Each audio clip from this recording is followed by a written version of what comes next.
Are y'all ready for your headliner tonight? You guys seem ready, please. He's all the way from Los Angeles, 45 minutes away, quite a drive. Please clap it up for Chris Estrada!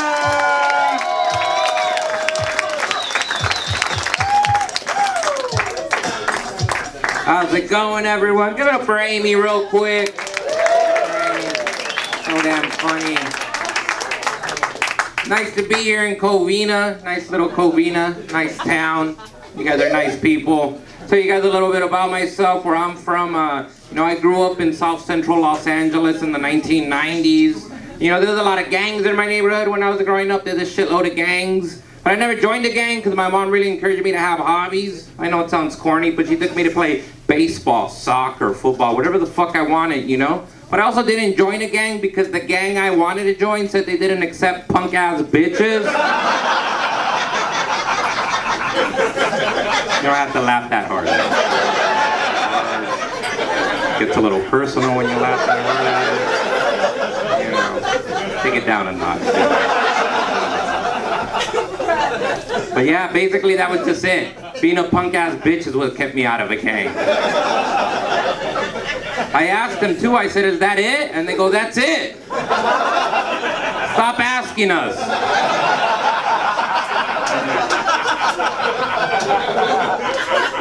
You come every Saturday and you ask us. You're interrupting our meetings. They have meetings. I want to know what's going on in these meetings, But I'll be honest with you, being a punk-ass bitch, not that bad. Nah, it really isn't. It's not bad at all. So I was doing some research. Studies show that, the life expectancy of a gangster, on average, 24 years old. Ooh, that's tragic, it's sad. However, the life expectancy of a punk-ass bitch, 76 years old.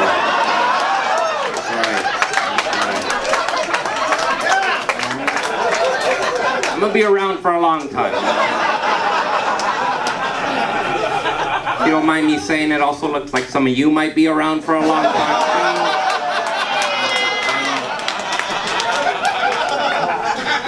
I know my own people. We're like part of the same tribe. I look at you, I go, are you scared? You go, yeah. You look at me. I go, are you scared? I'm like, I live my life in perpetual fear. I always know where the emergency exit is at. It's right over there. I look for it, Great. Tell you a little bit more about myself. I grew up with all of my older cousins. I specifically grew up with my older cousin named Luis. And when we were growing up, this fool constantly made fun of me. He was really immature and vicious, always making fun of me. But now that we're older, this fool's married, he's a father, he's a husband, and he's super busy being a family man. But it means the world to me that this fool makes the time to at least call me once a week to tell me that I'm gay. Even though I'm not, you know what I mean? But, that's how immature and homophobic my cousin is. That's how bad he is. He's awful. He's so bad he thinks doing positive shit is gay. I was talking to him on the phone the other day and I was like, hey fool, I gotta let you go, I'm gonna go recycle right now. And he replied with, who you gonna go recycle with, your boyfriend?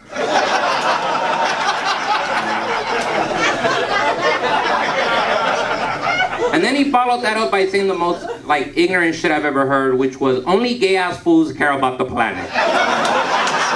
Threw it out there. Just throws free throws all day, see what makes it. Crazy. What kind of awful person is that? Homophobic and doesn't care about littering, It's awful. It's crazy. Just to give you an idea about the kind of person my cousin is, I don't know if you remember when you were in high school and you opened up your textbook and there was graffiti in your textbook and that graffiti said go to page 207. And you're like, fuck it, that's better than algebra, What I need rudimentary math for, So you start skipping a bunch of pages, you skip a bunch of pages, and then you get to page 207 and it says, there's more graffiti that says go to page 305. And you're like, this is a scavenger hunt.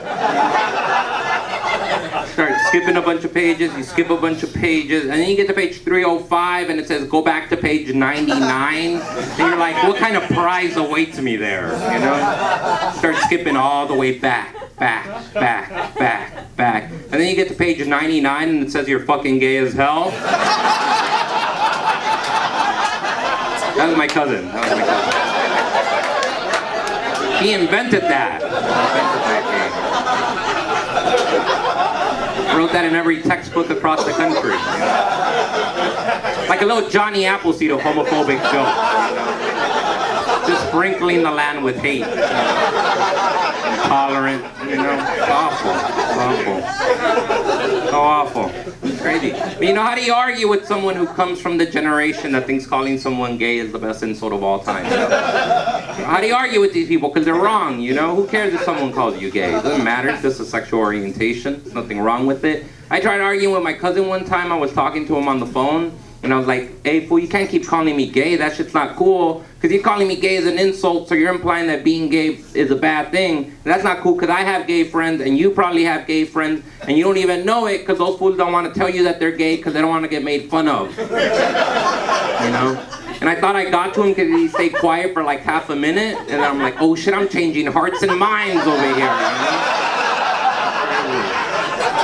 I'm like Obama 2008, you know, inspiring hope.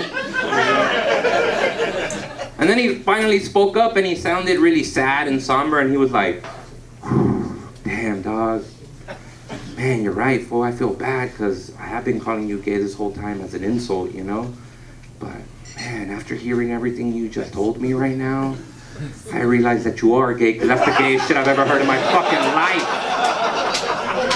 And then he put his daughters on the phone and they called me gay. How you learn though, you know, it's that you keep your family close and then you just block your ignorant cousin on Facebook. You don't need to know his views on anything. Doesn't matter. Nice to see some couples here. I'm in a relationship right now. A real happy relationship. Really gorgeous girl. Every time I look at her, I think to myself, I'm gonna fuck this up. I feel bad about it too. I look at her and go, there's no way this is gonna work out.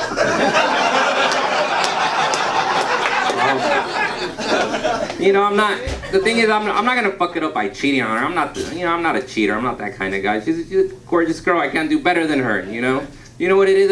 I have trust issues. I have really bad trust issues. All my ex-girlfriends used to complain about that I had irrational trust issues and that I went beyond jealousy, that I was crazy.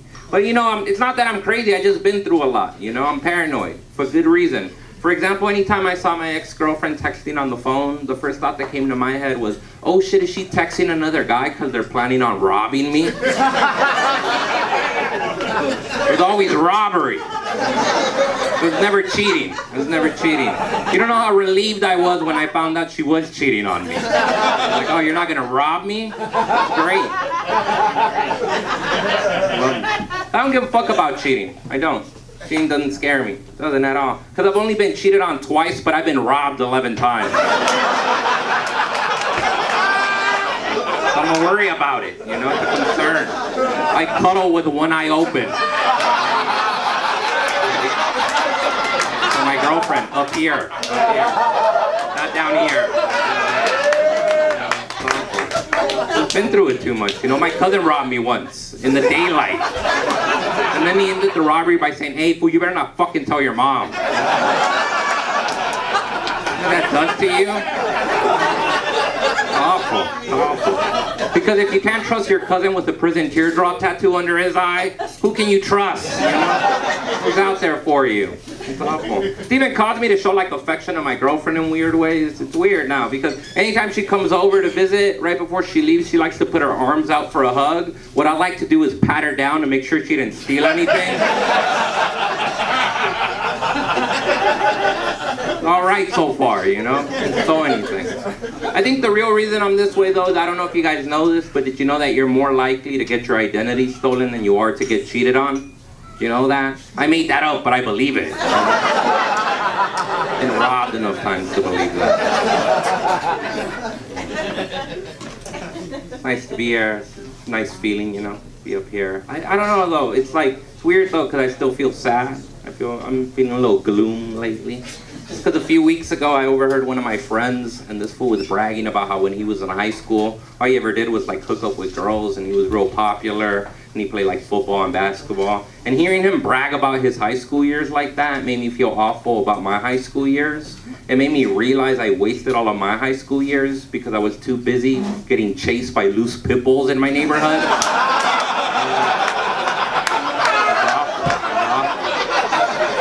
Somebody in my neighborhood locked up their pit bulls, you know? You know how hard it is to ask a girl out to prom when you're constantly getting chased by a wild pack of pit bulls? It's difficult. It's hard. It's a nightmare, you know? Like, I envied kids who had a school bus in the morning waiting to take them to school. I never had that. I always had 9 pit bulls waiting to chase me to high school. High school was a place where I felt safe, you know? No pit bulls were allowed. It's a real sanctuary for me. Miss it every day. It's crazy. It was embarrassing too because everybody knew about this. Everybody knew about it. I was voted most likely to be mauled by pit bulls in my high school yearbook. It's a miracle I'm here tonight. Somehow I made it. You know? Crazy. You know, I grew up in a black and Latino neighborhood, you know, and most people are scared of black and Latino gang members, but I don't think you should be scared of black and Latino gang members. I think you should be scared of pit bulls owned by black and Latino families. It's a problem. It's a problem. We gotta talk about it too, you know. It's the only way things will get better. It's the only way. But you know, it's not that black and Latino families are bad dog owners. You know, they're not bad dog owners. They just don't have the resources to be good dog owners. You know, it's all about the allocation of resources, you know? That's what it's about, you know? It is. It's about the haves and have-nots. That's what it's about. Because I don't know if you know this, but did you know that pit bulls in middle-class white neighborhoods are more likely to graduate high school and go to 4-year college?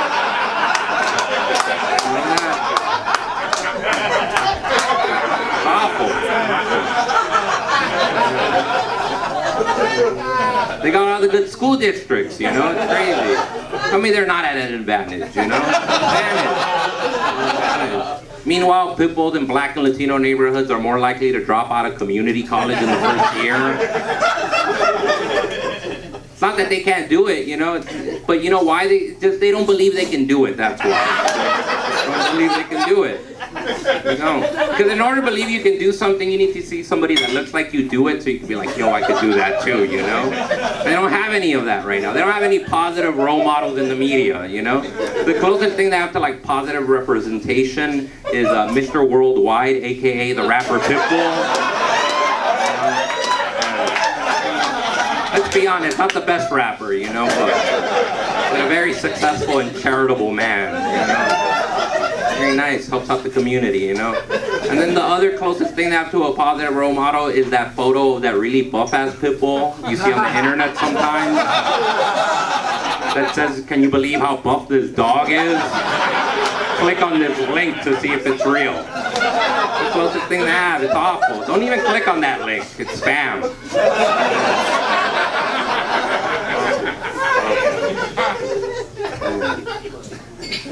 I was reading a book a few days ago, and you know, I had that special moment that sometimes people have with a good book. Yeah, a good book can really change your life. See, like change the way you even look at the world. That special epiphany that only a book can give you. That. That's what I love about books. Just change your life. I was reading this book, and I was 5 pages into this book, and I had an epiphany. And that epiphany was that books fucking suck, man. Fuck books. Why are we still reading books? It takes forever to get to the good part. I just never know who the bad guy is. They're awful. They're awful. Third person narration. What is that? You know? They're horrible. It's just an outdated form of entertainment. They're so boring to me. You know? You know it's not boring? Reading arguments on Facebook. Do I love I love Facebook drama. I love it. I love it. Nothing gets me. But yeah, exactly. Nothing gets me more excited than a controversial Facebook status with 3 likes and 177 comments.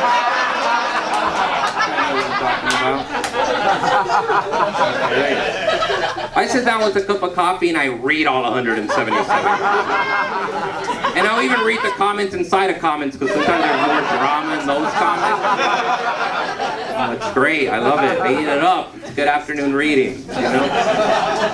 But it's weird. It's so conflicting. It's like, it's a roller coaster of emotions. It's real conflicting. Because after I'm done reading it, I'm like, look at these fucking losers wasting their time arguing on Facebook. Losers. You know, who has this kind of time in the day? Do you have anything better to do? You know?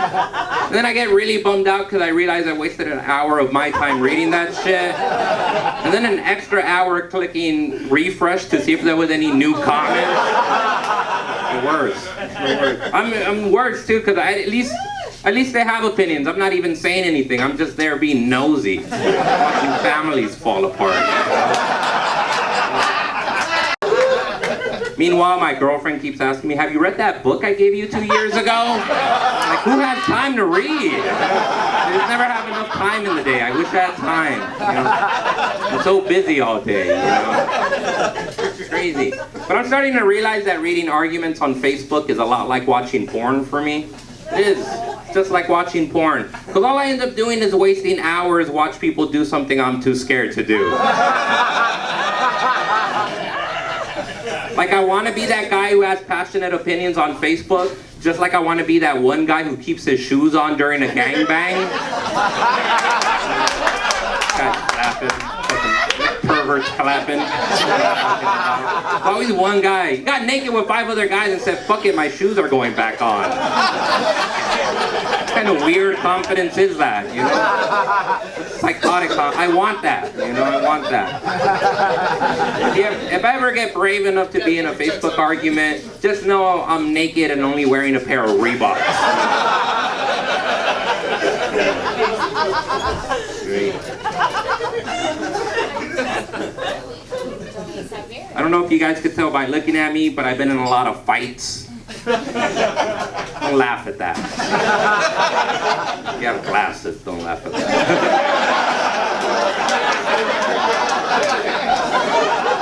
Yeah, I've been in a lot of fights, you know. Fight me outside if you want, you know, see what happens. And I don't want to sound like I'm bragging, but I've lost every single fight I've been in. All of them. I've lost so many fights, it's like a record I'm proud of. Bro. Because when it comes to being defeated, I'm undefeated. Nobody has lost more fights than me. Nobody. Some of you might be thinking, why is this fool bragging about losing fights? I'll tell you why. Because what's more impressive, a guy who won 9 fights or me who's been knocked out 37 times. And survived. You know? On paper alone, I'm better at losing than he is at winning. And I'll be honest with you, you ain't shit in my neighborhood if you haven't kicked my ass.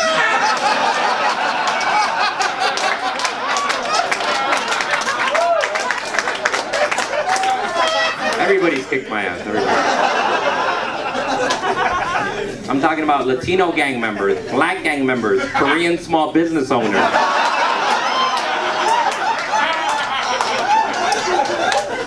It all made my nose bleed, you know? All of them.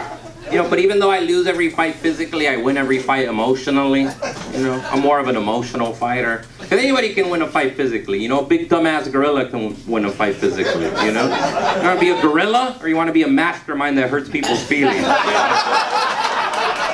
So you win a fight emotionally, you know?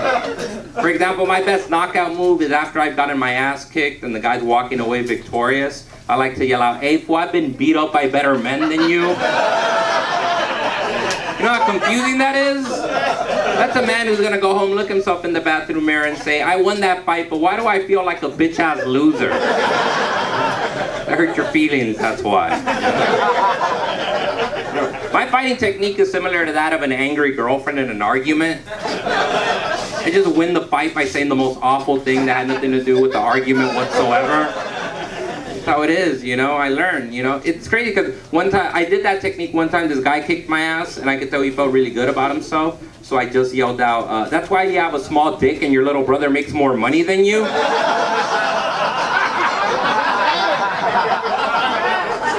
He looked at me like, why would you say that? Also, how do you know that? He talked to my girlfriend. It's crazy though. But you know, in order to be a good emotional fighter, you gotta train with the best emotional fighters. I really do train with the best. I train with all of my tias.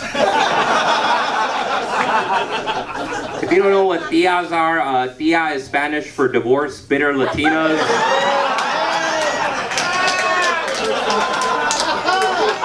It's also Spanish for my mother's sisters. They taught me some of the best fighting moves. You know, my tia Marta told me if I ever really want to destroy a man emotionally, all I have to do is yell out, you're a fucking loser and the only thing you've ever given me is these 3 beautiful children. You don't know how excited I am to use that in my next defeat. Because I will be defeated again.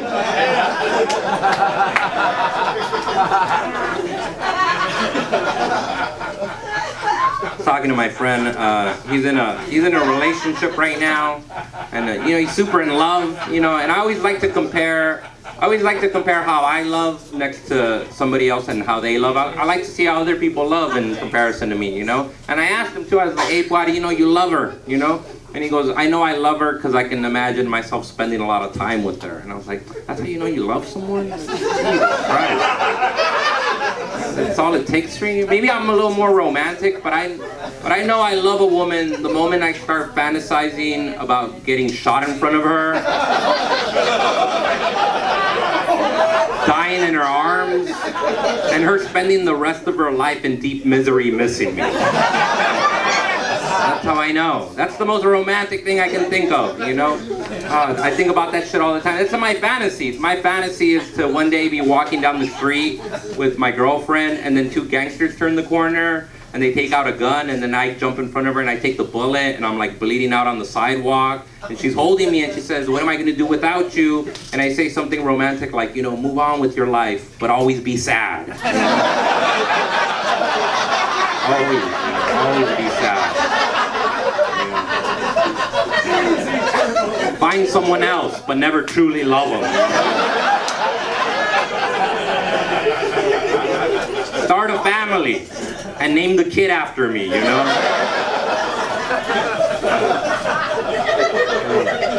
I like to imagine that I even like to imagine that she's gonna go to my funeral and she's gonna be there with my mom. And they're gonna be crying about what a hero I am. And then all my friends are gonna be there and they're wearing cool suits. And, you know, they're saying cool shit like, man, that fool Chris was a real one.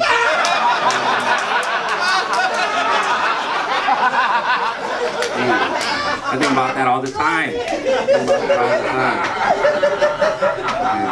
That's how I know. It's like, man, I don't even want to be in a relationship as much as I just want to be missed all the time. I love feeling missed. I love it. But it's weird too because on the flip side of that, I have a friend and he just got broken up with. And he asked me to like suggest him like a book or a hobby so he can get his mind off of his ex-girlfriend. And he got mad at me because I said nothing. I said, don't do shit. Just cry all the time, you know? That's the healthy way to deal with a breakup. You gotta cry that shit out. Deal with your emotions. I said, cry at work, you know? Cry in your car, you know? Get a journal. Don't write in it, cry into it, you know? Cry into your journal. Let your tears do the writing, you know? Don't cry in front of me though, because I will make fun of you, but you just cry, you know? That's the healthy way to deal with the breakup, you know? Because when you try to distract yourself, all you end up doing is like, you know, parlaying it, and you end up thinking about your ex-girlfriend. It comes back to you to haunt you, you know? You never really get over it. You're just distracting yourself. And I know that because after a breakup in the fall of 2009, I try to preoccupy my time by trying to solve the Black Dahlia murder. If you don't know what the Black Dahlia murder is, it's a murder that was committed in 1947 in Los Angeles. Over 60 people admitted to it, and to this day the LAPD hasn't solved it. I don't even know how to pay a parking ticket online, but I was so sad that I thought I could solve LA's oldest cold case file. How sad I was. It was awful. So fucking awful. Man. I was convinced of it too, you know. Yeah, it was crazy. I was like, I don't know, one of my friends told me that when a woman goes through a breakup, she likes to cut her hair or change her hair color. I like to do something similar. Anytime I have a void in my heart, I like to go to a murder scene and take out my big ass magnifying glass.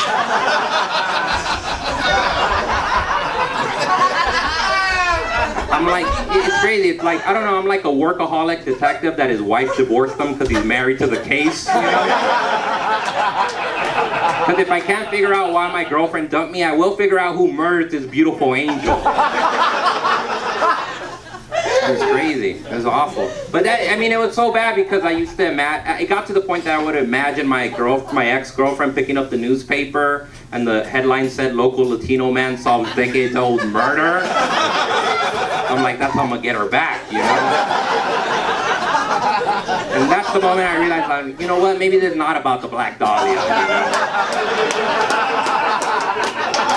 It was never about the Black Dahlia. Never about her. It was always about my ex-girlfriend, Araceli, also known as the Brown Dahlia with the fat ass. You know? It was awful. Man. But it's crazy. I don't know. I was watching a documentary a few days ago, and it was a crazy documentary. Cause documentaries make me feel awful about life. I've never seen a good one and thought to myself, "Wow, life is great," you know. The CIA is doing nothing, you know. Bunch of sweethearts, the CIA, you know.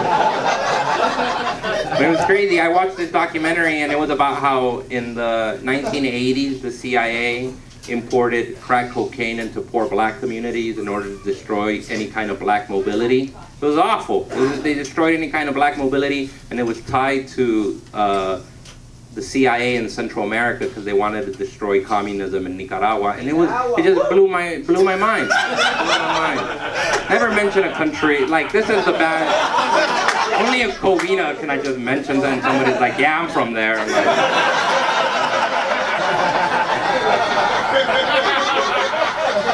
people on that side of town know how to act, you know. But, you know, it was crazy because it was, you know, it's just crazy that they did that. You know, they did that to the black community. It fucked me up, man. It's crazy. I think what fucked me up even worse, though, is how nobody's written an article about how in the 1990s, the Frito-Lay company got Latino children addicted to flaming hot Cheetos. No one's talking about that shit, you know? Because Flaming Hot Cheetos destroyed Latino families, you know? It destroyed them, totally. I mean, it was great. My parents got a divorce because I was addicted to Flaming Hot Cheetos, you know? In the 1990s, from New York to LA, there was a bunch of like Latino kids running around the streets with like red Cheeto dust on their mouths and fingers, you know? Going into their parents' house and touching the plastic-covered furniture. It was just awful. It was awful.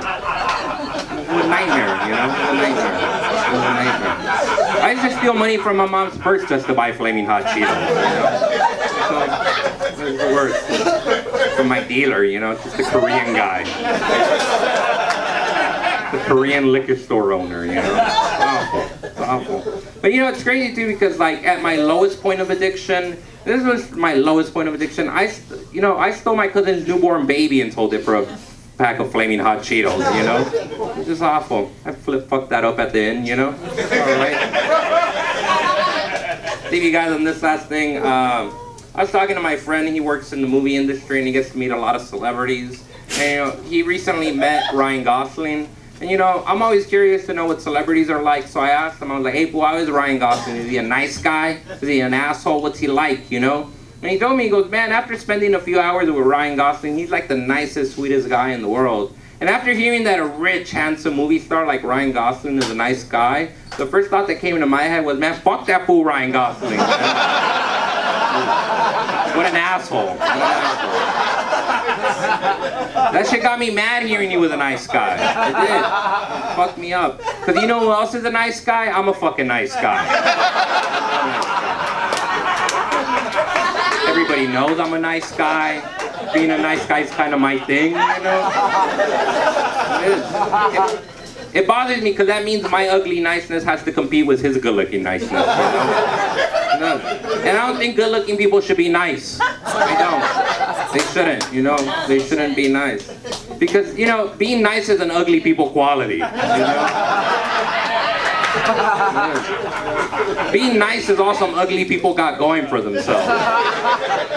You know how I got my girlfriend? Because I'm an ugly fool with a heart of gold. That's how I got her.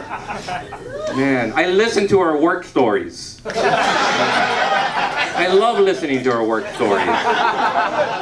If I look like Ryan Gosling and my girlfriend started talking to me about work, I'd be like, bitch, shut the fuck up. I look like Ryan Gosling.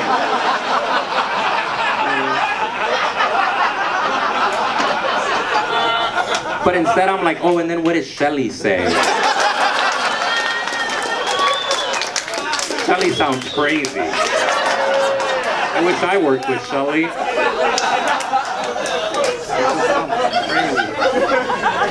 But I think it bothers me because you know how easily Ryan Gosling can get laid? He can go to a club and introduce himself to a woman and say, hi, I'm Ryan Gosling, would you like to come over to my room? And she'll probably say yes because he's a rich, handsome movie star, you know? You know how I get laid? I go to a club and I introduce myself to a woman and go, hi, my name's Chris Estrada, would you like to go back to my room? And she goes, absolutely not. And I go, that's cool, can we be best friends for a year? And I can give you rides to the airport and come over and help you build your IKEA furniture and talk to you till 3 in the morning. Even though I have to go to work at 7 in the morning. And tell you how you deserve to be treated better by your handsome asshole boyfriend. Until one day you and your handsome asshole boyfriend get into a really bad fight. And then you text me to come over, and then I go over, and then we end up fucking, and then our friendship never survives after that. That's how I get laid.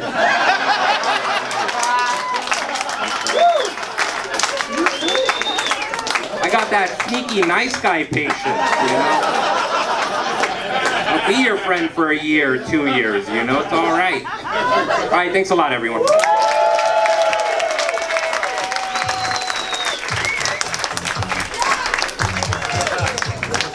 Chris Estrada.